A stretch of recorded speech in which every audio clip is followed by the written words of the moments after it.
प्यारे बच्चों, हम डबल रोटी या बिस्कुट खाते हैं।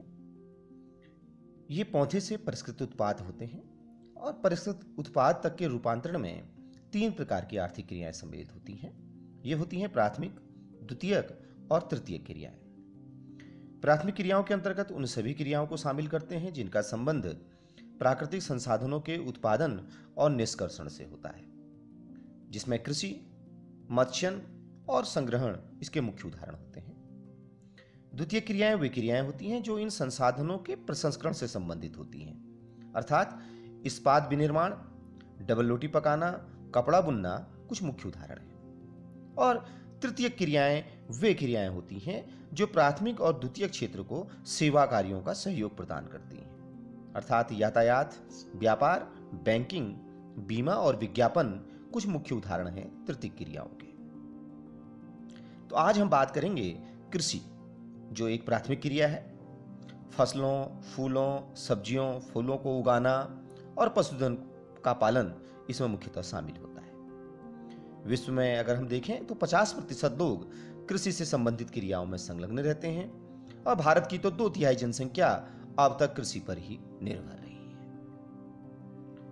अनुकूल स्थलाकृति, मृदा और जलवायु कृषि क्रियाकलाप के लिए अनिवार्य शर्त है। जिस भूमि पर फसलें उगाई जाती हैं उस भूमि को कृषिगत भूमि कहते हैं। अगर हम विश्व के मानचित्र को देखें तो हम पाते हैं कि विश्व के उन्हीं प्रदेशों में कृषि कार्य क्रियाकलाप संकेंद्रित हैं जहां फसल उगाने के लिए उपयुक्त कारक विद्यमान है। कृषि या खेती को एक तंत्र के रूप में देखा जा सकता है। इसके महत्वपूर्ण निवेश बीज, उर्वरक, मशीनरी और श्रमिक होते हैं। जुताई, बुआई, सिंचाई, निराई और कटाई कुछ महत्वपूर्ण क्रियाएं होती हैं और इस तंत्र से अंत में निर्गत के रूप में हमें फसल, ऊन, डेयरी और कुक्कुट उत्पाद प्राप्त होते हैं। भौगोलिक दशाओं, उत्पाद की मांग, श्रम और प्रौद्योगिकी के स्तर के आधार पर कृषि को हम मुख्यतः 2 प्रकारों में वर्गीकृत करते हैं। यह होती है निर्वाह कृषि और वाणिज्यिक कृषि। पहली कृषि है निर्वाह कृषि, अर्थात इस प्रकार की कृषि में कृषक परिवार की आवश्यकताएं को पूरा करने के लिए यह मुख्यतः किया जाता है। पारंपरिक रूप से कम उपज प्राप्त करने के लिए निम्न स्तरीय प्रौद्योगिकी और पारिवारिक श्रम का उपयोग इसमें किया जाता है। इस प्रकार की कृषि में भूमि के छोटे टुकड़ों पर आदिम कृषि औजारों जैसे लकड़ी के हल, डाओ और खुदाई करने वाली छड़ी या परिवार के समुदाय की श्रम की मदद से ही इस प्रकार की खेती की जाती है। एक से अधिक फसलें वर्ष में उगाई जाती हैं। चावल मुख्य फसल होती है। अन्य फसलों में गेहूं, मक्का, दलहन और तिलहन शामिल होती हैं। दक्षिण पूर्वी और पूर्वी एशिया के सघन जनसंख्या वाले मानसूनी प्रदेशों में मुख्यतः गहन निर्वाह कृषि प्रचलित है। निर्वाह कृषि में ही एक प्रकार की कृषि और है जिसको हम आदिम निर्वाह कृषि कहते हैं, अर्थात जो पारंपरिक रूप से चली आ रही है, जिसमें मुख्य हैं स्थानांतरी कृषि और चलवासी पशुचारण।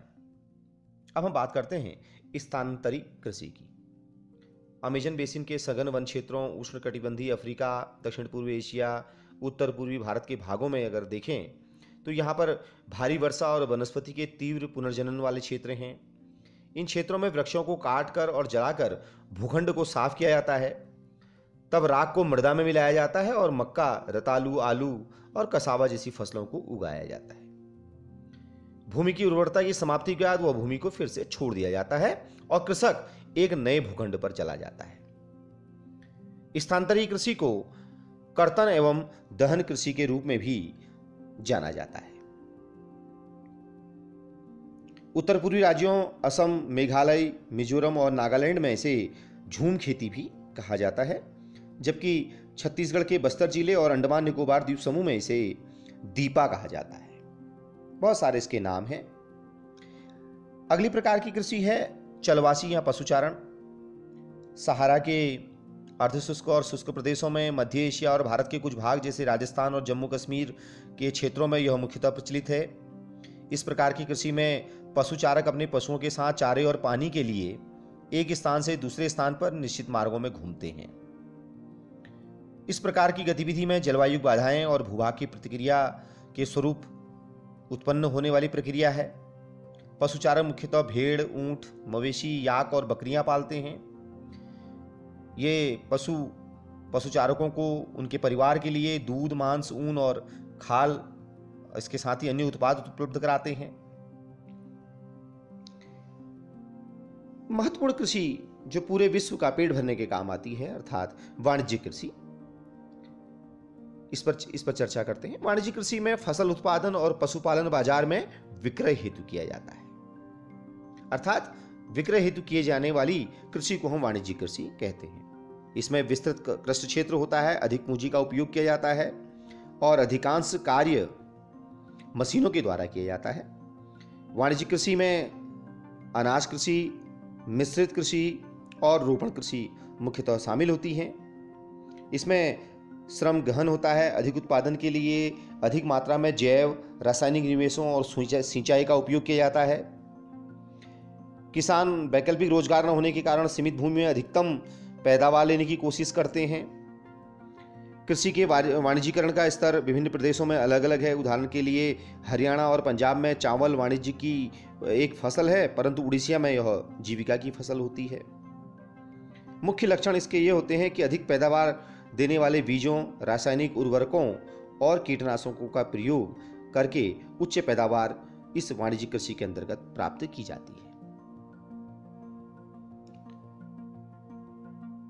वाणिज्यिक अनाज कृषि के रूप में हम मुख्यतः गेहूं और मक्का सामान्यतः उगाते हैं। सैकड़ों हेक्टेयर के बड़े बड़े फार्मों से युक्त विरल आबादी वाले क्षेत्र उत्तर अमेरिका और यूरोप और एशिया के शीतोष्ण घास के मैदान में यह खेती मुख्यतः होती है। अधिकतर ठंड वाले क्षेत्रों, वर्धन काल वाले जहां बाधित होता है, वहां एक ही फसल उगाई जा सकती है। मिश्रित कृषि के रूप में भूमि का उपयोग करके भोजन व चारे की फसलें उगाने में पशुधन पालन के लिए इनका प्रयोग किया जाता है। यूरोप, पूर्वी और संयुक्त राज्य अमेरिका, अर्जेंटीना, दक्षिण पूर्वी ऑस्ट्रेलिया, न्यूजीलैंड और दक्षिण अफ्रीका में मुख्यतः मिश्रित खेती की जाती है। अगला है रोपण कृषि। यह एक वाणिज्यिक कृषि का ही एक प्रकार है। इसमें चाय, कहवा, काजू, रबड़, केला और कपास की एकल फसलें उगाई जाती हैं। इसमें बृहद पैमाने पर श्रम और पूंजी की आवश्यकता होती है। उत्पाद का प्रसंस्करण खेतों पर ही या निकट के कारखानों में किया जाता है। इस प्रकार की कृषि में परिवहन जाल एक विकास की अनिवार्यता होती है। रोपण कृषि के मुख्य क्षेत्र विश्व के उष्णकटिबंधीय प्रदेशों में पाए जाते हैं। मलेशिया में रबड़, ब्राजील में कहवा, भारत और श्रीलंका में चाय इसके मुख्य उदाहरण हैं। भारत में चाय, कॉफ़ी, रबड़, गन्ना, केला ये कुछ महत्वपूर्ण रोपण फसलें हैं। असम और उत्तरी बंगाल में चाय, कर्नाटक में कॉफ़ी वहाँ की मुख्य रोपण फसलें हैं। चूँकि रोपण कृषि में उत्पादन बिक्री के लिए होता है, इसलिए विकास में परिवहन और संचार साधन से संबंधित उद्योग और बाजार का एक महत्वपूर्ण योगदान रहता है। अगर हम अपने देश भारत की बात करें तो भारत की भौतिक विविधताओं और संस्कृतियों को बहुलताओं के संबंध में अध्ययन करें तो हमारे देश में विभिन्न प्रकार की कृषि पद्धतियां हैं। भारत में बोई जाने वाली फसलों में अनेक प्रकार के खाद्यान्न, रेशे वाली फसलें, सब्जियां, फल, मसाले शामिल हैं। भारत में मुख्यतः 3 शस्य ऋतुएं होती हैं, जो हैं रबी, खरीफ और जायद। रबी फसलों को शीत ऋतु में अक्टूबर से दिसंबर के मध्य बोया जाता है और ग्रीष्म ऋतु में अप्रैल से जून की मध्य में काटा जाता है। गेहूं, जौ, मटर, चना और सरसों कुछ मुख्य रबी की फसलें हैं। खरीफ की फसलें देश के विभिन्न क्षेत्रों में मानसून के आगमन के साथ बोई जाती हैं और सितंबर अक्टूबर के मध्य में काट ली जाती हैं। इस ऋतु में बोई जाने वाली मुख्य फसलें चावल, मक्का, ज्वार, बाजरा, तूर, मूंग, उड़द, कपास, जूट, मूंगफली और सोयाबीन हैं। रबी और खरीफ फसलों के बीच ग्रीष्म ऋतु में बोई जाने वाली फसल को जायद कहा जाता है। जायद ऋतु में मुख्यतः तरबूज, खरबूज, खीरे, सब्जियों और चारे की फसलों की खेती की जाती है। ये कुछ हमारे कृषि के प्रकार हैं, शस्य प्रारूप है भारत का। आज हमने कृषि कृषि के प्रकार और भारत के शस्य प्रारूप यानी हमारे कृषि क्षेत्र में पाए जाने वाले जो 3 प्रकार हैं, मौसम हैं, रबी, खरीफ और जायद, किन मौसम में हमें इन फसलों को बोया जाता है उसके बारे में जानकारी प्राप्त की। अगले चरण में हम भारत में पाए जाने वाली मुख्य फसलों पर चर्चा करेंगे। आपको ये वीडियो कैसा लगा इसके बारे में ज़रूर बताइएगा। चैनल को लाइक और सब्सक्राइब करना बिल्कुल भी मत भूलिए।